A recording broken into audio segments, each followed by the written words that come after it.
ಹೇಗೆ ಕರ್ಮದಲ್ಲಿ ಅಕರ್ಮ ಅಂದ್ರೆ ತಿಳ್ಕೊಳ್ಳುವಂದ್ರೆ ಹೇಗೆ? ಎಲ್ಲಾದ್ರೂ ಇದೆ ಒಂದು ಕರ್ಮದಲ್ಲಿ ಅಕರ್ಮ ಇದೆಯಾ? ಹಾಗೇನು ಹೇಳಿಕ್ಕೆ ಬರೋದಿಲ್ಲ. ಅದಕ್ಕೆ ಶ್ರೀಮದಾಚಾರ್ಯರು ವ್ಯಾಖ್ಯಾನ ಮಾಡ್ತಾರೆ, ಕರ್ಮ ಅಂತಂದ್ರೆ ಈ ವಿಹಿತವಾಗಿರತಕ್ಕಂತಹ ಕರ್ಮವನ್ನು ಮಾಡಲೇಬೇಕು ಅಂತ ಒಂದು ವಿಧಿಗೆ ಬದ್ಧನಾಗಿರತಕ್ಕಂತಹ ಜೀವ ಇದ್ದಾನಲ್ಲ, ಅವನಿಗೆ ಕರ್ಮ ಅಂತ ಹೆಸರು. ಕರ್ಮಣಿ ಅಂತಹ ಕರ್ಮದ ಜೀವನಲ್ಲಿ ಕರ್ಮ ಇದೆಯಾ? ಕರ್ಮ ವಿಧಿ ಏನೋ ಇದೆ, ಕರ್ಮ ಮಾಡಬೇಕು ಅಂತ ಅವನಿಗೇನೋ ವಿಧಿ ಇದೆ. ಆದರೆ ಅವನು ಕರ್ಮ ಮಾಡ್ತಾನೇನು? ಮಾಡ್ಲಿಕ್ಕೆ ಬರುವುದಿಲ್ಲ. ಒಳಗಡೆ ನಿಂತು ಭಗವಂತ ಮಾಡಿಸ್ಬೇಕಷ್ಟೇ ಹೊರತು ಅವನೇನು ಮಾಡ್ತಾನೆ? ಏನು ಮಾಡೋದಿಲ್ಲ. ನಾವು ಓಡಾಡ್ತೇವೆ, ಮೈ ಮೇಲೆ ಬಟ್ಟೆ ಹಾಕೊಂಡು ಓಡಾಡ್ತೇವೆ. ಬಟ್ಟೆ ಓಡಾಡ್ತದೆ ಅಂತ ಯಾರಾದ್ರೂ ಹೇಳ್ತಾರಾ? ನಾವು ಓಡಾಡ್ತೀವಿ, ನಮ್ಮ ಬಟ್ಟೆ ಓಡಾಡುವುದಲ್ಲ, ಆದ್ರೆ ಓಡಾಡ್ತದೆ. ನಾವು ಓಡಾಡುವಾಗ ನಮ್ಮ ಬಟ್ಟೆನೂ ಓಡಾಡಲೇಬೇಕು.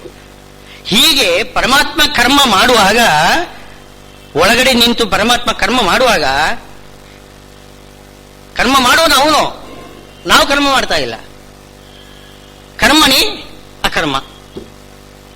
ಕರ್ಮನಲ್ಲಿ ಕರ್ಮನಾದ ಕರ್ಮ ಅಂತಂದ್ರೆ ಜೀವ, ಜೀವನಲ್ಲಿ ಅಕರ್ಮ ಅಂದ್ರೆ ಅವನಲ್ಲಿ ಕರ್ಮ ಇಲ್ಲ. ಸ್ವಾತಂತ್ರ್ಯನ ಕರ್ಮ ಇಲ್ಲದೆ ಇದ್ದ ಪ್ರೀತ ಕರ್ಮ ಇಲ್ಲ ಅಂತಲೇ. ಕರ್ಮ ಇದೆ ಅಂದ್ರೆ ಸ್ವಾತಂತ್ರ್ಯನೇ ಇದ್ದರೇನೆ ಕರ್ಮ ಇದೆ ಅಂತ ಅನ್ಬೇಕು. ಈಗ ಒಬ್ಬನಲ್ಲಿ ದುಡ್ಡಿದೆ ಅಂತಂದ್ರೆ ಏನೋ ಒಂದು ದುಡ್ಡು ಕಾಸಿದ್ರೆ ದುಡ್ಡಿದೆ ಅಂತ ಹೇಳೋದಿಲ್ಲ. ತುಂಬಾ ಇದ್ರೆ ಮಾತ್ರ ಇವನಲ್ಲಿ ದುಡ್ಡಿದೆ ಅಂತ ಹೇಳೋದು. ಏನು ಸ್ವಲ್ಪ ಇದ್ರೆ ಹೇಳೋದಿಲ್ಲ. ಹಾಗೆ ಸ್ವತಂತ್ರವಾಗಿ ಕರ್ಮ ಮಾಡಿದ್ರೆ ಮಾತ್ರ ಅವನನ್ನು ಕರ್ಮ ಇದೆ ಅಂತ ಅನ್ಬೇಕಷ್ಟೇ ಹೊರತು ಏನೋ ಅಸ್ವತಂತ್ರವಾಗಿ ಏನೋ ಒಂದು ಕರ್ಮ ಮಾಡಿದ ಹಾಗಿದೆ ಆ ಥರ ಅದನ್ನು ಕರ್ಮ ಅಂತ ಹೇಳಿ ಹೇಳುವುದಿಲ್ಲ. ಅಂದ್ರೆ ಕರ್ಮದಲ್ಲಿ ಅಂದ್ರೆ ಕರ್ಮ ಅಂದ್ರೆ ಅಂತಹ ಜೀವನ ಚೈತನ್ಯದಲ್ಲಿ ಅಕರ್ಮ, ಕರ್ಮ ಇಲ್ಲ. ಇನ್ನು ಅಕರ್ಮನಲ್ಲಿ ಕರ್ಮ ಇದೆ. ಅಕರ್ಮ ಯಾರು ಅಂತಂದ್ರೆ ಪರಮಾತ್ಮ. ಅವನಿಗೆ ಕರ್ಮಬಂಧ ಇಲ್ಲ, ಕರ್ಮಬಂಧ ಇಲ್ಲದೆ ಇದ್ದವನಾದ್ರಿಂದ ಅವನಲ್ಲಿ ಎಲ್ಲ ಕರ್ಮ ಇದೆ.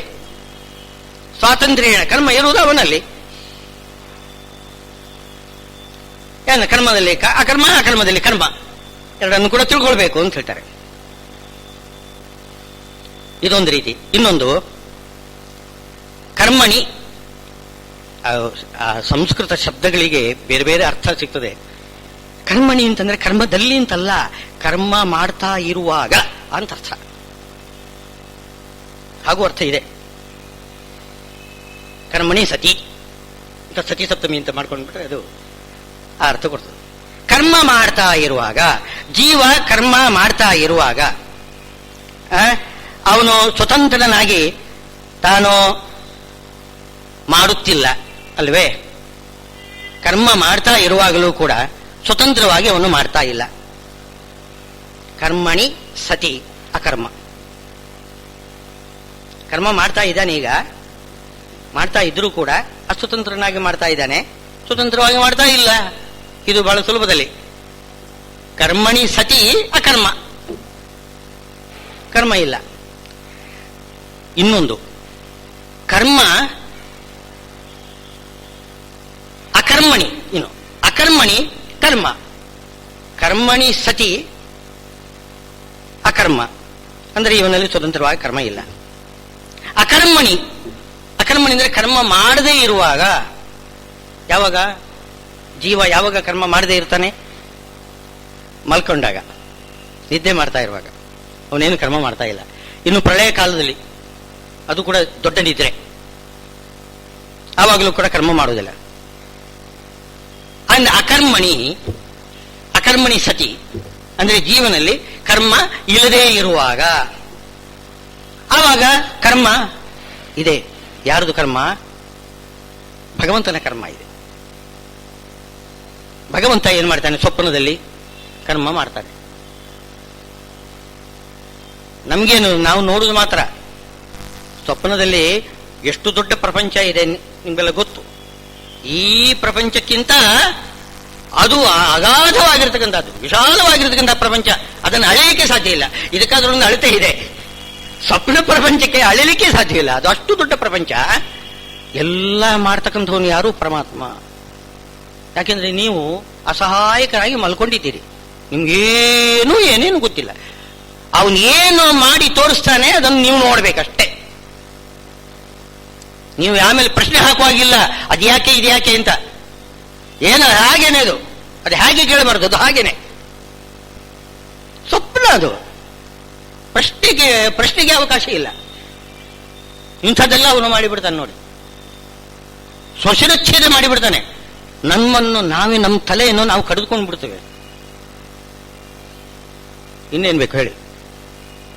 ಆದ್ರೆ ಇವನೇನು ಮಾಡ್ತಾ ಇಲ್ಲ, ಮಾತ್ರ ಎಚ್ಚೆತ್ತು ನೋಡ್ತಾನೆ ಇಲ್ಲ, ಸರಿಯಾಗಿದೆ. ಹಾಗಿರುವಾಗ ಕರ್ಮಣಿ ಅಕರ್ಮ, ಅಕರ್ಮಣಿ ಕರ್ಮ. ಇನ್ನು ಪ್ರಳಯ ಕಾಲದಲ್ಲಿ ಅಕರ್ಮದಲ್ಲಿ ಮಲ್ಕೊಂಡಿದ್ದಾನೆ ಅವನು ಭಗವಂತನ ಉದರದಲ್ಲಿ. ಪರಮಾತ್ಮ ಒಬ್ಬನು ಅವನೇನು ಆಲದೆಲೆಯ ಮೇಲೆ ಮಲ್ಕೊಂಡಿದ್ದಾನೆ. ಏನು ಆವಾಗಿನ ಕರ್ಮ ನೋಡಬೇಕು, ಅಸಾಧ್ಯ ಕರ್ಮ ಇದೆ. ಭಗವಂತನದು ಲಯ ಕಾಲದಲ್ಲಿ ಎಷ್ಟು ಕರ್ಮ ಮಾಡ್ತಾನೆ ಗೊತ್ತೇ. ಆವಾಗ ಅದು ವಾದಿರಾಜರ ವೈಕುಂಠ ವರ್ಣನೆ ನೋಡಬೇಕು. ವಾದಿರಾಜರ ವೈಕುಂಠ ವರ್ಣನೆಯಲ್ಲಿ ಲಯ ಸಂಧಿ ನೋಡಬೇಕು. ಏನು ಭವ್ಯವಾಗಿರತಕ್ಕಂತಹ ಒಂದು ಸುಂದರವಾದ ದೃಶ್ಯ ನಮ್ಮ ಮುಂದೆ ಇಡ್ತಾರೆ ವಾದಿರಾಜರು. ಏನು ಆ ಲಯದ ಕಾಲದಲ್ಲಿ ಆಲದೆಲೆ ಮೇಲೆ ಪರಮಾತ್ಮ ಮಲಗಿದ್ರೆ ಮಹಾಲಕ್ಷ್ಮೀ ದೇವಿ ಶ್ರೀ ಭೂ ದುರ್ಗಾ ರೂಪದಿಂದ ಪರಮಾತ್ಮನನ್ನು ಆಲಿಂಗನೆ ಮಾಡ್ಕೊಳ್ತಾರೆ. ಅಷ್ಟು ಮಾತ್ರವಲ್ಲ, ಸುಮ್ಮನೆ ಕತ್ತಲಿನಲ್ಲಿ ಏನಿಲ್ಲ, ಆಗುವ ತಮಸ್ಸು ತಾನೆ. ಸೂರ್ಯ ಚಂದ್ರ ಇದಿಲ್ಲ, ಏನಿಲ್ಲ, ಯಾವ ಬೆಳಕು ಇಲ್ಲ, ದೀಪ ಇಲ್ಲ, ಅಗ್ನಿ ಇಲ್ಲ, ಏನಿದೆ? ಅಗ್ನಿ ಇಲ್ಲ, ವಾಯು ಇಲ್ಲ, ಇದು ಇಲ್ಲ, ಏನಿಲ್ಲ. ಆವಾಗ ಏನು ಇವರು ಲಕ್ಷ್ಮೀನಾರಾಯಣರು ಏನು ವಿಹಾರ ಮಾಡ್ತಾರೆ ಎಂತನ್ನೋ ನಮಗೆ ಪ್ರಶ್ನೆ ಬಂದರೆ ವಾದಿರಾಜರು ಉತ್ತರ ಕೊಡ್ತಾರೆ. ಎಲ್ಲ ಇದೆ ಅವಲ್ಲಿ. ಆವಾಗ ಏಮಿಗೆ ಗಾಳಿ, ನೀರು, ಬೆಳಕು ಎಲ್ಲ ಬೇಕಾ? ಎಲ್ಲ ಇದೆ. ಎಲ್ಲ ಮಹಾಲಕ್ಷ್ಮಿಯೇ ಆ ರೂಪದಿಂದ ಎತ್ತಳಾಗ್ತಾಳಂತ. ಚಂದ್ರೋದಯ ಆಗಿಬಿಡ್ತದಂತೆ. ಯಾರು ಚಂದ್ರ? ಇವಳೇ ಮಹಾಲಕ್ಷ್ಮೀ ದೇವಿ ಚಂದ್ರ ರೂಪದಿಂದ ಮೇಲ್ಗಡೆ ಉದಯ ಆಗ್ತಾಳೆ. ಕೋಗಿಲೆ ಕೂಗುತ್ತದೆ, ಕೋಗಿಲೆಯಾಗಿ ಕೂಗುವಳು ಅವಳೆ. ದುಂಬಿ ಗಾನ ಮಾಡುವಳು ಅವಳೆ. ಒಳ್ಳೆ ಬೆಳೆದಿಂಗಳು, ಸುಂದರವಾದ ಉದ್ಯಾನ, ಕೊಳ, ಏನ್ ಬೇಕು ಎಲ್ಲ ಆಲದೆಲೆ ಮೇಲೆ. ಆಲದೆಲೆ ಯಾರು? ಭೂದೇವಿ, ಸ್ವಯಂ ಭೂದೇವಿ. ಆ ಭೂದೇವಿ ಆಲದೆಲೆ ಮೇಲೆ ಆಲದೆಲೆಯಾಗಿ ಆ ಶ್ರೀದೇವಿ ಇದ್ದಾಳೆ ನೀರಿನಲ್ಲಿ ಶ್ರೀದೇವಿ, ನೀರು ಶ್ರೀದೇವಿ ರೂಪ, ಅದರಲ್ಲಿ ಭೂದೇವಿ. ಮೇಲ್ಗಡೆ ಕತ್ತಲು, ಏನು ರಾತ್ರಿಯ ಕತ್ತಲು, ಅದು ದುರ್ಗಾದೇವಿ. ಅದರ ನಡುವೆ ಈ ಚಂದ್ರೋದಯ, ಇದು ಕೋಗಿಲೆ ಕೂಗುವುದು, ಇಂಥದ್ದೆಲ್ಲ ವಿಹಾರ ಮಾಡ್ತಾ ಇದ್ದಾರೆ. ಎಂಥ ಒಂದು ಅದ್ಭುತವಾಗಿರತಕ್ಕಂತಹ ಗಂಧರ್ವ ಲೋಕ ಆವಾಗ ನಿರ್ಮಾಣ ಆಗಿರ್ತದೆ. ಎಷ್ಟು ಕಾಲ ಇದೋ ಆಲೋಚನೆ ಮಾಡಿ. ಬ್ರಹ್ಮದೇವರ ಆಯುಷ್ಯದಷ್ಟು ಕಾಲ. ಬ್ರಹ್ಮದೇವರ ಆಯುಷ್ಯ ಎಷ್ಟು? ಅವರಿಗೆ ಒಂದು ಹಗಲು, ನಾನು ಅನೇಕ ಬಾರಿ ಹೇಳಿದ್ದೇನೆ, ಅವರಿಗೆ ಬ್ರಹ್ಮದೇವರ ಒಂದು ಹಗಲು ಅಂತಂದ್ರೆ ನಮಗೆ 432 ಕೋಟಿ ವರ್ಷ ಒಂದು ಹಗಲು ಅಂತಂದ್ರೆ. ಹಾಗಿದ್ರೆ 36,000 ಹಗಲು, 36,000 ರಾತ್ರಿ, ಏನು ಆ ದೀರ್ಘಕಾಲ. ಅಷ್ಟು ಹೊತ್ತು ಶ್ರೀಹರಿ ಆಲದೆಲೆ ಮೇಲೆ ಶ್ರೀದೇವಿಯರೊಡನೆ ಕ್ರೀಡೆ ಮಾಡ್ತಾ ಇರ್ತಾನೆ, ವಿಹಾರ ಮಾಡ್ತಾ ಇರ್ತಾನೆ. ಎಷ್ಟು ಕರ್ಮ ಮಾಡ್ತಾನೆ, ಎಷ್ಟು ಕರ್ಮ ಅಂತ ಹೇಳಿಕ್ಕೆ ಸಾಧ್ಯ ಇದೆಯಾ? ಅಕರ್ಮಣಿ ಕರ್ಮ, ಕರ್ಮಣಿ ಅಕರ್ಮ, ಅಕರ್ಮಣಿ ಕರ್ಮ, ಎರಡನ್ನೂ ಕೂಡ ತಿಳ್ಕೊಳ್ಬೇಕು.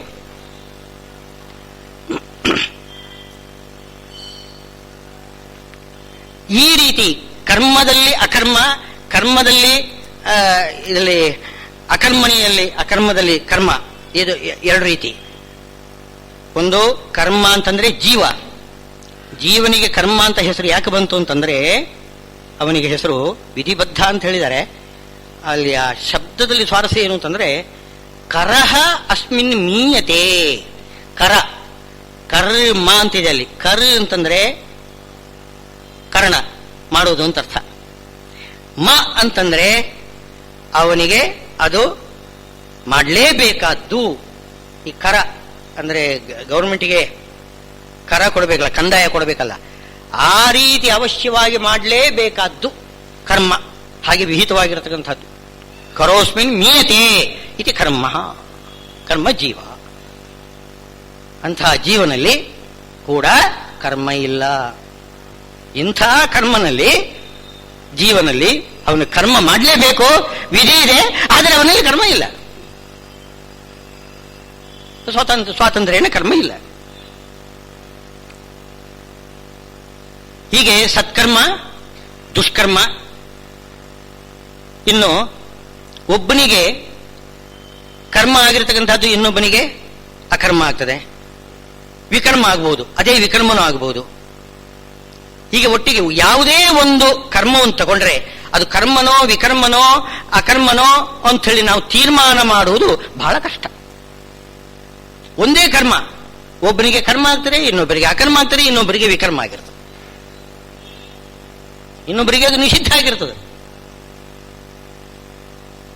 ಸನ್ಯಾಸಿಗೆ ಗೃಹಸ್ಥ ಧರ್ಮ ನಿಷಿದ್ಧ ಆಗಿರ್ತದೆ, ಗೃಹಸ್ಥನಿಗೆ ಧರ್ಮ ಆಗಿರ್ತದೆ.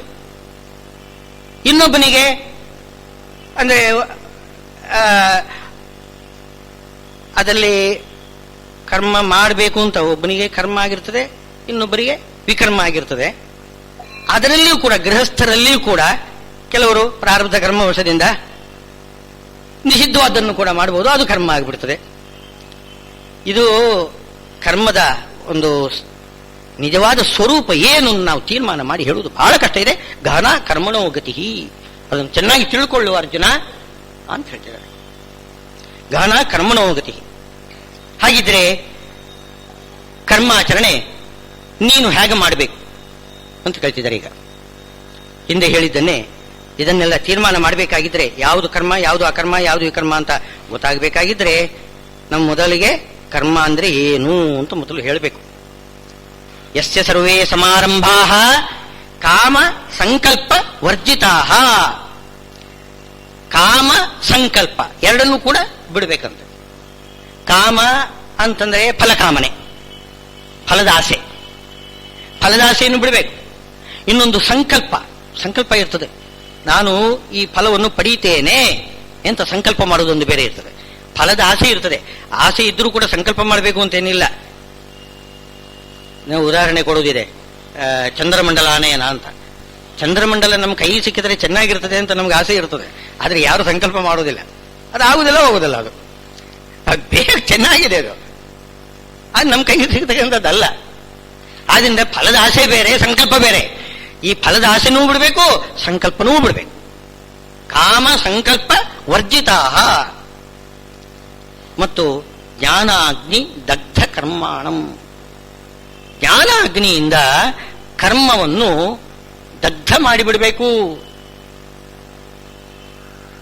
ಅವನು ಮಾಡತಕ್ಕಂಥ ಕರ್ಮ ಎಲ್ಲ ಫಲದ ಆಸೆ ಇಲ್ಲದೆ ಮಾಡಿರಬೇಕು, ಆಮೇಲೆ ಸಂಕಲ್ಪ ಇಲ್ಲದೆ ಮಾಡಬೇಕು. ಅಷ್ಟು ಮಾತ್ರವಲ್ಲ, ತನ್ನ ಹಿಂದಿನ ಎಲ್ಲ ಕರ್ಮವನ್ನು ಜ್ಞಾನಾಗ್ನಿಯಿಂದ ದಗ್ಧವನ್ನಾಗಿ ಮಾಡಬೇಕು. ಮುಂದೆ ಬರ್ತಕ್ಕಂತಹ ಕರ್ಮ ಯಾವುದೂ ಕೂಡ ಲೇಪವಾಗದ ಹಾಗೆ ನೋಡ್ಕೊಳ್ಬೇಕು. ಅದು ಜ್ಞಾನವೆಂಬ ಅಗ್ನಿಯಿಂದ. ಹೀಗೆ ಕಾಳು ಇದೆಯಲ್ಲ, ಧಾನ್ಯದ ಕಾಳು ಚೆನ್ನಾಗಿ ಹುರಿದ್ರೆ, ಬೆಂಕಿಯಲ್ಲಿ ಹುರಿದ್ರೆ ಅದು ಆಮೇಲೆ ಮೊಳಕೆ ಹೊಡೆಯುವುದಿಲ್ಲ.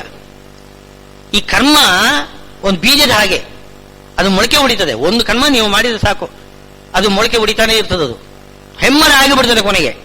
ಆಮೇಲೆ ನಮಗೆ ಅದನ್ನು ಏನು ಮಾಡಿದ್ರೂ ಕೂಡ ನಾಶ ಮಾಡ್ಲಿಕ್ಕೆ ಆಗಲ್ಲ.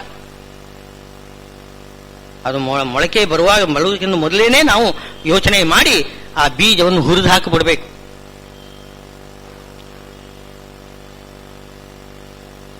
ಕಾಮ ಎಂಬ ವೃಕ್ಷ ಅಂತ ಹೇಳಿದ್ದಾರೆ. ಅಜ್ಞಾನದ ಗೊಬ್ಬರ ಅಂತ ಇದಕ್ಕೆ.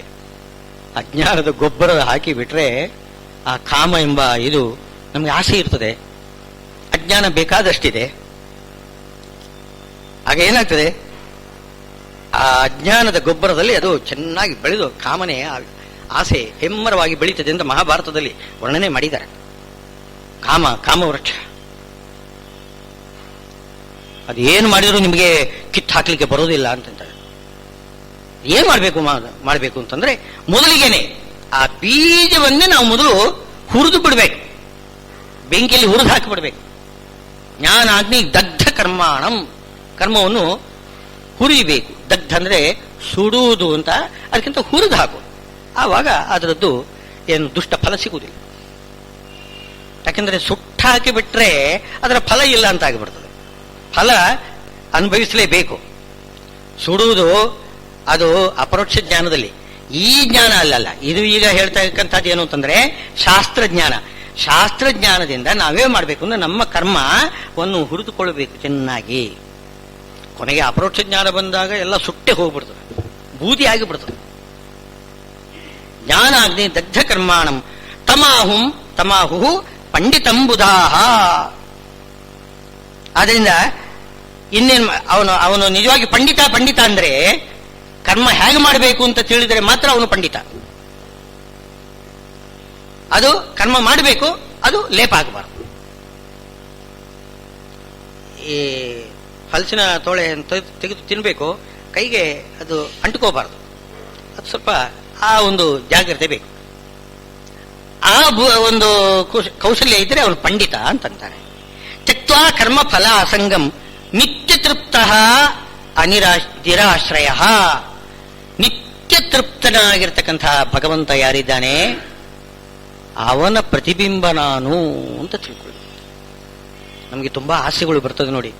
ಆಸೆ ಬಂದಾಗೆಲ್ಲ ನಾವು ಆಲೋಚನೆ ಮಾಡಬೇಕು, ಆ ಪರಮಾತ್ಮ ನಿತ್ಯ ತೃಪ್ತ, ಅವನಿಗೆ ಯಾವ ಆಸೆನೂ ಇಲ್ಲ, ಯಾವುದರ ಆಸೆನೂ ಇಲ್ಲ, ಎಲ್ಲ ಇದೆ ಅವನಲ್ಲಿ, ಇಲ್ದಿದ್ದದ್ದು ಏನಿಲ್ಲ, ಅವನ ಆಸೆನೇ ಇಲ್ಲ, ನಿತ್ಯ ತೃಪ್ತನಾಗು. ಹಾಗೆ ನಾವು ನಿತ್ಯ ತೃಪ್ತರಾಗಬೇಕು. ನಾವು ಮುಂದೆ ಮೋಕ್ಷದಲ್ಲಿ ಏನು ನಿತ್ಯ ತೃಪ್ತರಾಗ್ತೇವೆ. ಯಾವುದೇ ಒಂದು ಆಸೆಗೂ ಅವಕಾಶ ಇಲ್ಲ. ಆಸೆ ಮಾಡುವುದರೊಳಗೆ ನಮ್ಗೇನ್ ಬೇಕೋ ಅಲ್ಲಿ ಅದು ಸಿಕ್ಕಿಬಿಡ್ತದಂತೆ. ಅಲ್ಲಿ ವೈಕುಂಠದಲ್ಲಿ ನಿಮ್ಗೇನ್ ಬೇಕು ಎಲ್ಲ ನೀವು ಆಲೋಚನೆ ಮಾಡುವುದರೊಳಗೆ ಅದು ಬಂದಾಯ್ತು, ನಿಮ್ಮ ಕೈಗೆ ಸಿಕ್ಕಿಬಿಡ್ತದೆ. ಯಾಕೆಂದ್ರೆ ಪರಮಾತ್ಮನ ಇಚ್ಛಾ ನಮ್ಮ ಇಚ್ಛಾ ಎರಡು ಒಟ್ಟಿಗೆ ಸೇರಿಕೊಂಡಿರ್ತದೆ. ಇಲ್ಲಿ ಸಂಸಾರಕ್ಕೂ ಮೋಕ್ಷಕ್ಕೂ ಇಷ್ಟೇ ವ್ಯತ್ಯಾಸ. ನಾವು ಇಲ್ಲಿ ಏನೋ ಒಂದು ಆಲೋಚನೆ ಮಾಡ್ತೇವೆ, ಪರಮಾತ್ಮ ಏನೋ ಆಲೋಚನೆ ಮಾಡಿರ್ತಾನೆ. ಮ್ಯಾನ್ ಪ್ರಪೋಸಸ್ ಗಾಡ್ ಡಿಸ್ಪೋಸಸ್ ಆಗಿಬಿಟ್ರೆ ಹಾಗೆ ನಮ್ದು ಏನು ಆಲೋಚನೆ ಎಲ್ಲ ಯಾವುದು ನಡೆಯುವುದಿಲ್ಲ. ಅಲ್ಲಿ ಹಾಗಲ್ಲ. ನಮ್ಮ ಸ್ವರೂಪದಲ್ಲಿ ಯಾವತ್ತೂ ಕೂಡ ಭಗವಂತನ ಇಚ್ಛೆಗೆ ವಿರುದ್ಧವಾದ ಇಚ್ಛೆ ಇಲ್ಲವೇ ಇಲ್ಲ. ನಮ್ಮ ಸ್ವರೂಪ ಅದು ಸಜ್ಜೀವರ ಸ್ವರೂಪ ಆಗಿರ್ತದೆ. ಪರಮಾತ್ಮನ ಇಚ್ಛೆಗೆ ವಿರುದ್ಧವಾಗಿ ಇರುವುದೇ ಇಲ್ಲ. ಆದ್ರಿಂದ ನಮ್ಮಲ್ಲಿ ಏನಾದ್ರೂ ಒಂದು ಇಚ್ಛಾ ಬಂತು ಅಂತಂದ್ರೆ ಪರಮಾತ್ಮನ ಇಚ್ಛಾನು ಜೊತೆಗೆ ಇದ್ದೇ ಇರ್ತದೆ. ಆವಾಗ ಅದು ಕಾರ್ಯ ಆಗ್ತದೆ. ಅದು ಎಲ್ಲಿ ಮೋಕ್ಷದಲ್ಲಿ ಅದು. ಈವಾಗ ಅದು ಇನ್ನೂ ವ್ಯಕ್ತವಾಗಿಲ್ಲ. ನಾವಿನ್ನು ಹೊರಗಿನ ಮನಸ್ಸಿನಲ್ಲಿ ಆಲೋಚನೆ ಮಾಡ್ತಿದ್ದೇವೆ. ನಾವು ಒಳಗಿನ ಮನಸ್ಸಿನಲ್ಲಿ ಆಲೋಚನೆ ಮಾಡ್ತಾ ಇಲ್ಲ. ಈ ಒಳಗಿನ ಮನಸ್ಸು ಅಲ್ಲಿ ಮೋಕ್ಷದಲ್ಲಿ ಕೆಲಸ ಮಾಡುವುದು ಅದು. ಈಗ ಹೊರಗಿನ ಮನಸ್ಸಿದೆ, ಅದು ತುಂಬಾ ಚಂಚಲ, ತುಂಬಾ ಚಂಚಲವಾಗಿರತಕ್ಕಂಥದ್ದು. ಏನು ಆಲೋಚನೆ ಮಾಡಿದಿಲ್ಲ. ಅದು ಬೇಕು, ಇದು ಬೇಕು, ಇದು ಬೇಕು, ಎಷ್ಟು ಕೊಟ್ಟರು ಸಾಲದು, ಯಾವುದು ಸಿಗುವುದಿಲ್ಲ. ಇದು ಒಳಗಿನ ಮನಸ್ಸು ಹಾಗಲ್ಲ. ಒಳಗಿನ ಮನಸ್ಸು ಭಗವಂತ ಏನು ಚಿಂತನೆ ಮಾಡ್ತದೆ ಅದನ್ನೇ ಚಿಂತನೆ ಮಾಡುವುದರಿಂದ ಅದು ಏನು ಒಳಗಿನ ಮನಸ್ಸು ಆಲೋಚನೆ ಮಾಡ್ತದೆ ಅದು ತಕ್ಷಣ ಸಿಕ್ಕಿಬಿಡ್ತದೆ. ನಿತ್ಯ ತೃಪ್ತನಾಗಿರತಕ್ಕಂತಹ ಭಗವಂತನ ಪ್ರತಿಬಿಂಬ ನಾವು. ಇದನ್ನು ಆಲೋಚನೆ ಮಾಡಿಬಿಟ್ರೆ ಆವಾಗ ಏನಾಗ್ತದೆ, ಈ ಕಾಮ ಸಂಕಲ್ಪ ಎಲ್ಲ ಬಿಡ್ಲಿಕ್ಕೆ ಬರ್ತದೆ. ಇಲ್ಲದೆ ಹೋದ್ರೆ ಸುಮ್ಮನೆ ನೀವು ಏನು ಬಯಸಬಾರದು ಕೆಲಸ ಮಾಡು ಅಂತಂದ್ರೆ ಅದು ಹೇಗಾಗತ್ತೆ? ಸಾಧ್ಯವೇ ಇದು? ಊಟ ಮಾಡಬಾರದು ನೀನು ಅಡಿಗೆ ಮಾಡು ಅಂತಂದ್ರೆ ಯಾರು ಹೋಗಿರ್ತಾರೆ? ಅಡಿಗೆ ಹೋಗ್ತಾರೆ. ಊಟ ಮಾಡಬಾರದು ಹಾಗಿದ್ರೆ ಯಾಕೆ ಅಡಿಗೆ? ಫಲ ಬೇಡ ಕರ್ಮ ಮಾಡು ಅಂತಂದ್ರೆ ಯಾರು ಮಾಡ್ಲಿಕ್ಕೆ ತಯಾರಿದ್ದಾರೆ? ಅದಕ್ಕೆ ಫಲ ಬೇಡ ಅಂತ ಅವನಿಗೆ ಅನ್ನಿಸ್ಬೇಕು. ಫಲ ಬೇಡ ಅಂತ ಅನ್ನಿಸ್ಬೇಕಾಗಿದ್ದರೆ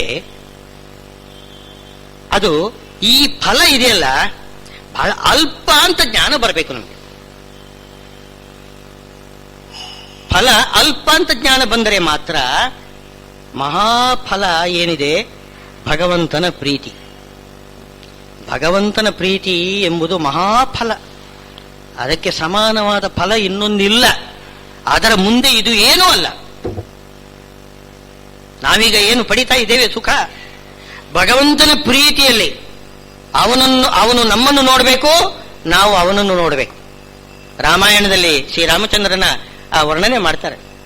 ಆ ರಾಮನನ್ನು ಒಂದು ದಿವಸ ಬೆಳಿಗ್ಗೆ ಯಾರು ನೋಡ್ಲಿಲ್ಲ ಅಂತಂದ್ರೆ ಅಯ್ಯೋ ನನ್ನ ಜೀವನ ವ್ಯರ್ಥ ಆಗೋಯ್ತು ಇವತ್ತು ಅಂತ ಅಂದುಕೊಳ್ತಾನಂತೆ. ಇಲ್ಲ, ನಾನ್ ನೋಡಿಲ್ಲ, ಅವನಾದ್ರೂ ನೋಡಿದನೋ, ಅವನು ನೋಡಿದ್ರಾದ್ರೂ ಕೂಡ ನನ್ನ ಜೀವನ ಸಾರ್ಥಕ.